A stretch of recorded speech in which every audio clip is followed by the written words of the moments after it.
James Gunn ने इस special को कहा फेज 7 का एपिलॉग, वो स्पेशल जो क्रिसमस के त्योहार को सेलिब्रेट करता है मार्वल का पहला holiday special guardians of Galaxy holiday special के साथ। चले जानते हैं कैसा है ये 40 मिनट का सिंगल एपिसोड इसके रिव्यू टाइम के साथ, और साथ ही स्पॉइलर अलर्ट, एज मैं नहीं चाहता आप केविन बेकन की तरह बहुत चकित हो जाए स्पॉयलर्स देख के, तो घंटी बजा देता हूँ एज इस 40 मिनट के एपिसोड का स्पॉइलर वाला ब्रेकडाउन भी है। और वेलकम टू द चैनल जो प्लेटफॉर्म है एमसीयू, डीसी और फिल्मों की हर खबर का just a review. Special presentation werewolf by night के बाद एक प्रथा बनती जा रही है एमसीयू में। इसी प्रथा को आगे बढ़ाते हुए एमसीयू और जेम्स गन लाया है एक Christmas special guardians of Galaxy style में। केविन फाइगी ने रिसेंटली कंफर्म किया कि guardians of Galaxy holiday special वो सबसे पहला प्रोजेक्ट था जिसे एमसीयू ने कंसीव किया था डिज्नी प्लस के लिए। हर मार्वल प्रोजेक्ट की तरह मार्वल का बिगिनिंग क्रेडिट सीन फिर से चेंज किया गया है, जैसे ब्लैक पैंथर का बिगिनिंग क्रेडिट सीन था चैडविक बोसमैन के मेमोरीज, वैसे ही Guardians of Galaxy holiday special में बिगिनिंग क्रेडिट में दिखता है क्रिसमस स्टाइल में बैकग्राउंड जहां बज रहा है ये गाना fairytale of New York by the Pogues and Kirsty MacColl. इस क्रेडिट सीन में ऐसे कॉमिक बुक्स के चित्र भी है जहां क्रिसमस से या उससे रिलेटेड किरदारों को दिखाया गया है, जैसे कैरल डैनवर्स के साथ सैंटा का ये फोटो कैप्टन मार्वल के कॉमिक बुक से लिया गया है। हल्क सैंटा भी कॉमिक बुक से लिया गया है, और finally she Hulk comic book से ये पिक दिखता है जहां सैंटा एक डिटेक्टिव बन गया है। फिर 2D एनिमेशन में गन एक फ्लैशबैक सीन दिखाता है जहां इलेक्टर योंडू का शिप दिखता है और पीटर क्विल के बचपन को दिखाया जाता है। माइकल रूकर वापस आते हैं, ये कहे उनकी आवाज सुनने को मिलती है फिर से एज योंडू, जो गार्डियंस ऑफ गैलेक्सी वॉल्यूम 2 में मर चुका था। What in the fires of Ogard y'all think you doing? योंडू का ये लाइन सिल्वेस्टर स्टेलोन स्टैकर ओगार्ड के किरदार पर रेफरेंस है जो गार्डियंस ऑफ गैलेक्सी वॉल्यूम 2 में दिखे थे। But that's Jeff's favorite job. और ये जेफ रेफरेंस है एक्टर स्टीव एगी के गार्डियंस किरदार पर, जिन्हें हम गन के प्रीवियस प्रोजेक्ट्स सुसाइड स्क्वाड और पीसमेकर में भी देख चुके हैं एज जॉन इकोनोमस। फिर हम एनिमेशन स्टाइल से बाहर निकलते हैं और लाइव एक्शन प्रोसीडिंग्स में जाते हैं जहां मिलते हैं गार्डियंस ऑफ गैलेक्सी से। इस सीन में Kraglin actor Sean Gunn Drax, Gamora और मैंटिस को ये कहानी सुना रहा है कैसे योंडू ने पीटर के लिए क्रिसमस को हमेशा के लिए बर्बाद कर दिया। इस सीन में नेबुला के इस लाइन से Ever since buying Nowhere from the Collector, we don't have time for trivialities like Christmas. ये भी क्लियर होता है कि गार्डियंस ऑफ नोवेयर प्लैनेट में है जो कलेक्टर तैनलीर तिवान एक्टर बेनिसियो डेल टोरो के किरदार का किंगडम था। नोवेयर एक प्लैनेट है जो एक्चुअली में एक सेलेस्टियल का आधा सर है। उसके हिसाब से उन्होंने कलेक्टर से नोवेयर को खरीद लिया था, पर जितना हमें याद है कलेक्टर को थैनोस ने एवेंजर्स इन्फिनिटी वॉर में मार दिया था, तो ये थोड़ा कंफ्यूजिंग लगा मुझे। फिर मिलते हैं गार्डियंस के नए मेंबर के साथ जो कि है कॉस्मो, एक स्पेस डॉग जिसके पास टेलीकिनेसिस के पावर्स हैं। कॉमिक्स में कॉस्मो सोवियत स्पेस डॉग था जिसे एक एक्सपेरिमेंट में रशियंस ने स्पेस में भेज दिया था जहां वो खो गया था। ये एक्चुअली में हुआ था। उसकी फिल्मी कहानी के अनुसार वो कलेक्टर के चंगुल में पड़ गया था जिसने उसे नुमाइश के सामान के जैसे कई साल बंदी रखा, लेकिन गार्डियंस गैलेक्सी 1 में पावर स्टोन के प्रकोप की वजह से कलेक्टर का सारा कलेक्शन को आजादी मिल गई, जिसमें कॉस्मोस भी शामिल था। उस कुत्ते के पास टेलीकिनेसिस के अलावा आवाज भी है, यानी ये बात भी कर पाता है। इस किरदार को आवाज दी है मारिया बकलोवा ने। सांता क्लॉस को कटाक्ष करता हुआ गाने में जो एलियन बैंड दिखता है वो एक्चुअली में है ओल्ड बॉय 97 बैंड के मेंबर्स जो मेकअप में दिखते हैं। गाने के बोल है I don't know what Christmas is, और ये गाना पीटर क्विल यानी एक्टर क्रिस पैट जो एक क्रिसमस लवर है उसको हिला के रख देता है, एज इसमें सैंटा के बारे में काफी कुछ उल्टा पुल्टा बोला गया है। इसी एपिसोड में अब रिवील होता है कि Mantis actress Pom Klementieff actually Peter Quill की बहन है, क्योंकि ईगो द लिविंग प्लैनेट जो दिखा था गार्डियंस गैलेक्सी वॉल्यूम 2 में उसका भी पिता था। इस किरदार को निभाया था कर्ट रसल ने, और वो पीटर का भी पिता है। इसीलिए मैंटिस पीटर जो कमोरा और योंडू के मौत के बाद दुखी है उसे स्पेशल क्रिसमस गिफ्ट देना चाहती है। ड्रैक्स एक्टर डेव बटिस्टा अपने फिरे हुए दिमाग से आइडिया निकालता है ह्यूमन ट्रैफिकिंग का, इन शॉर्ट केविन बेकन की किडनैपिंग। गार्डियंस गैलेक्सी फ्रेंचाइज में कई बार केविन बेकन और उसकी प्रचलित मूवी फुटलूस पर मेंशन किया गया है, स्पेशली पीटर क्विल के द्वारा उसका बड़ा फैन दिखाया गया है। There's a legend about people like you. It's called Footloose. And in it, a great hero named Kevin Bacon teaches an entire city full of people with sticks up their butts that dancing, wow, it's the greatest thing there is. Like in Footloose, the movie? Exactly like Footloose.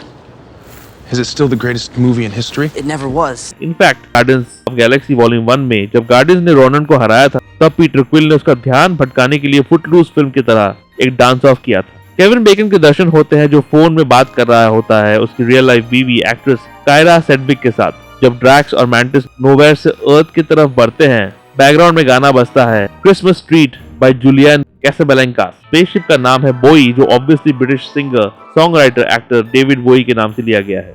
इस बंदी का अजीब सा reaction शायद आपको वो Paranoia दिखा रहा है जो एमसीयू में अर्थ के लोगों में आ चुका है, खासकर थैनोस और उसके ग्रुप के अर्थ अटैक के बाद, जहां 5 साल तक लोग गायब। शायद ये इन्हीं में से एक है जो उस वक्त डस्ट ऑफ हो गई थी और इस स्पेसशिप को देखकर डर रही है। ड्रैक्स और मैंटिस लैंड करते हैं डायरेक्टली हॉलीवुड के फेमस पहाड़ी साइन पर। न्यूयॉर्क में वो लोग गुजरते हैं मैडम टुसाड की बिल्डिंग से, जो एक फेमस टूरिस्ट स्पॉट है जहां सेलिब्रिटीज, पॉलिटिशियंस और जाने माने लोगों के मोम के पुतले हैं। फिर दिखते हैं कई लोग जो आइकॉनिक किरदारों के भेष में रास्ते में घूम रहे हैं, जैसे Jack Sparrow, Zorro, Black Widow, Antman, Captain Marvel, Santa Claus के भेष में। Of course Mantis Captain America के कपड़े पहने हुए आदमी को स्टीव समझ बैठती है और उसे डरा देती है। ऑब्वियसली एंड गेम की जीत के बाद गार्डियंस और एवेंजर्स ने एक साथ काफी टाइम गुजारा होगा, स्पेशली टोनी स्टार्क की फ्यूनरल तक। ड्रैक्स एक गोबोट पर अटैक करता है और अकॉर्डिंग टू मैंटिस एक गोबोट ने ड्रैक्स के कजिन को मारा था। तो हो सकता है गार्डियंस ऑफ गैलेक्सी वॉल्यूम 3 का टीज हो जहां गोबोट्स दिख सकते हैं। ड्रैक्स और मैंटिस को सेल्फी खींचने के लिए बहुत सारे पैसे मिलते हैं और वो उनसे करता है। और हमारी पार्टी हो रही है। वैसे एक बंदी ड्रैक्स को गॉड ऑफ वॉर बुलाती है, जो गॉड ऑफ वॉर गेम के किरदार क्रेटोस पर रेफरेंस है, जो काफी हद तक ड्रैक्स की तरह दिखता है। जिस बार में ये दोनों पार्टी कर रहे होते हैं, वहाँ कैमियो में देखते हैं एक्टर कॉमेडियन ब्लू ला बॉर्ग, जो लास्ट दिखा था जेम्स गन के द सुसाइड स्क्वाड में एज गंथर ब्रॉन एके जैवलिन। बीच में जब ड्रैक्स और मैंटिस रास्ते में घूम रहे होते, एक इटर्नल रेफरेंस में कुमैन नंजियानी का किरदार किंगो के फिल्म के बिलबोर्ड दिखते हैं। फिर उनको केविन बेकन के एड्रेस मिलता है एक किताब से, जिसका टाइटल है मैप स्टार होम्स, जहां सेलिब्रिटीज का एड्रेस लिखा हुआ है। बेकन के घर पहुंचने से पहले ये दोनों कई सारे सेलिब्रिटीज के घर जाते हैं, जैसे Margaret Robbie, Queen Latifah, John Cena और आर्नल्ड श्वार्ज़नेगर। केविन बेकन अपने घर में बैठकर जो मूवी देख रहा होता है वो है Santa Claus conquest the Martians, जो एक्चुअली में एक रियल मूवी है, यूट्यूब पर फ्री अवेलेबल है। केविन बेकन और दोनों गार्डियंस के बीच होता है चेस सीक्वेंस और बैकग्राउंड में बजता है गाना I want an alien for Christmas by Fountains of Wayne. बॉय में जब बेकन, मैंटिस और ड्रैक्स बात कर रहे होते हैं तब रेफरेंसेस होता है फॉन्स का, जो एक्टर हेनरी विंकलर का किरदार था हैप्पी डेज नाम के 1970s टीवी सीरीज से। उसके अलावा केविन के एक आइकॉनिक रोल जैक पर भी बात होती है, जो उन्होंने फ्राइडे द 13th मूवी में किया था, जो रिलीज हुई थी 1980s में। खासकर इस सीन की बात होती है जब जैक को बड़ी बेरहमी से मार दिया जाता है। जब ड्रैक्स और मैंटिस को मालूम पड़ता है कि केविन बेकन कोई हीरो नहीं पर एक एक्टर है, तो उनका रिएक्शन और एक्टर्स के बारे में उनका point of view James Gunn की मस्तीखोर दिमाग को दिखाता है। और फिर आता है डीसी का बैटमैन एके ब्रूस वेन का reference. Hello, I'm the Batman. Hello, I'm Bruce Wayne. Who is Bruce Wayne? ये पहली बार नहीं है कि डीसी के किरदारों को रेफरेंस किया गया है एमसीयू में। इटर्नल्स मूवी में भी सुपरमैन का रेफरेंस था। Jack, that's Superman. Jack, that's Superman. Jack, it's really funny, Jack. No, that is no, definitely not he Superman. is Superman. जब गार्डियंस पीटर के लिए ताम झाम करके उसे सरप्राइज दे रहे होते हैं, तब गाना बजता है Christmas time by the Smashing Pumpkin. Bacon के रॉकेट को रकून बुलाने पर वो हो जाता है गुस्सा, जो एक अच्छा Guardians of Galaxy volume 1 throwback. एक blink and you miss appearance में फिर हम देखते हैं मार्क हैमिल को एज अ पियक्कर रैवेजर। फ्रैंकलिन और बेकन के बीच कन्वर्सेशन में वो अपने सर के ऊपर इस एरो कंट्रोलिंग डिवाइस पर बात करता है, जिसे फ्रैंकलिन अभी तक कंट्रोल नहीं कर पाया, और गार्डियंस ऑफ गैलेक्सी वॉल्यूम 1 के डांस पर भी रेफरेंस करता है। केविन बेकन फिर एक गाना गाता है here it is Christmas time old 97 band के साथ। ग्रूट, जो अभी बॉडी बिल्डर यंग ग्रूट है, उसे पीटर एक प्रेजेंट देता है जो कि है एक गेम बॉय। ये एवेंजर्स इन्फिनिटी वॉर के इस सीन पर थ्रोबैक है जहां पीटर ग्रूट को डांट रहा है गेम खेलने के लिए। Put that thing away now. I don't want to tell you again. Nebula rocket को वो चीज देती है जो वो एवेंजर्स इन्फिनिटी वॉर से मांग रहा है, बकी का arm. Okay, how much for the arm? Oh, I'll get that arm. अब ये नेबुला के पास कैसे आया ये नहीं पता। गार्डियंस का नया मेंबर कॉस्मो क्रैकडिन को एक मरा हुआ रॉडन देता है। मैंटिस ड्रैक्स को देती है एल्फ का पुतला जो वो बेकन के घर भूल गया था। ग्रूट सबको प्रेजेंट देता है, जो एक्चुअली रेफरेंसेस है इस एपिसोड के। मैंटिस को मिलता है एक पुतला जो थ्रोबैक है इस एपिसोड के फर्स्ट सीन का, जहां मैंटिस, ड्रैक्स, नेबुला, क्रैकडिन खड़े बात कर रहे हैं। पीटर को मिलता है बेकन, मैंटिस, ड्रैक्स का चेस सीक्वेंस का पुतला। ड्रैक्स को मिलता है वो सीन का रेफरेंस जहां ड्रैक्स ने एक पुलिस की गाड़ी को पलट दिया था। नेबुला को मिलता है वो सीन का पुतला जब केविन बेकन गिफ्ट रैप से निकलता है। क्रैकलिन का पुतला सबसे ज्यादा फनी है, जहां बड़ा क्रैकलिन छोटे क्रैकलिन को पकड़े हुए है और छोटा क्रैकलिन उससे भी छोटे क्रैकलिन को पकड़ा हुआ है, फिर छोटा क्रैकलिन उससे भी छोटे क्रैकलिन को पकड़ा हुआ है। फिर मैंटिस पीटर को रिवील करती है कि वो उसकी सिस्टर है तो शायद वॉल्यूम 3 का इमोशनल कोर होगा। पीटर ने ये भी रिवील किया कि क्रैगलिन को योंडू और उसकी क्रिसमस स्टोरी आधी ही पता है। एज कचरे के डब्बे से योंडू ने गिफ्ट खोला था तो एक पुतला निकला और इसीलिए योंडू ने भी पीटर को रिटर्न गिफ्ट दिया जो कि है उसका फेवरेट सिग्नेचर ब्लास्टर। एक क्यूट पोस्ट क्रेडिट सीन में रॉकेट और कॉस्मो देखते हैं ग्रूट को क्रिसमस ट्री बनाते हुए जहां उस पर क्रिसमस डेकोरेशन किया जा रहा है। ग्रूट थक जाता है और हाथ नीचे कर लेता है और सारा डेकोरेशन बर्बाद हो जाता है। उस पर कॉस्मो कहता है कि ग्रूट और रॉकेट ने क्रिसमस को बर्बाद कर दिया। फिर रॉकेट शी हाल्क को डेडपूल की तरह फोर्थ वॉल को ब्रेक करके ये कहता है, Now we gotta have another special.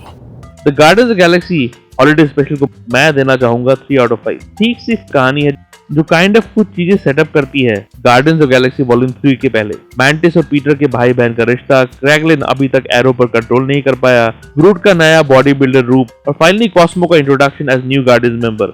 और मुझे ठीक ठाक हॉलिडे स्पेशल लगी पर इतना भी एंटरटेन नहीं किया इसने जो जेम्स गन के recent project the Suicide Squad या पीस मेकर ने किया था। कुछ रीसेंट वीडियोस आखिर में है इंक्लूडिंग भेड़िया मूवी का रिव्यू वीडियो, ब्लैक पैंथर से रिलेटेड कुछ वीडियोस चेकआउट जरूर कीजिएगा। भेड़िया के post credit scene breakdown video होगा मेरा अगला वीडियो और ऐसे एमसीयू रिलेटेड वीडियोस के लिए देखते रहिए जस्ट इन रिव्यू।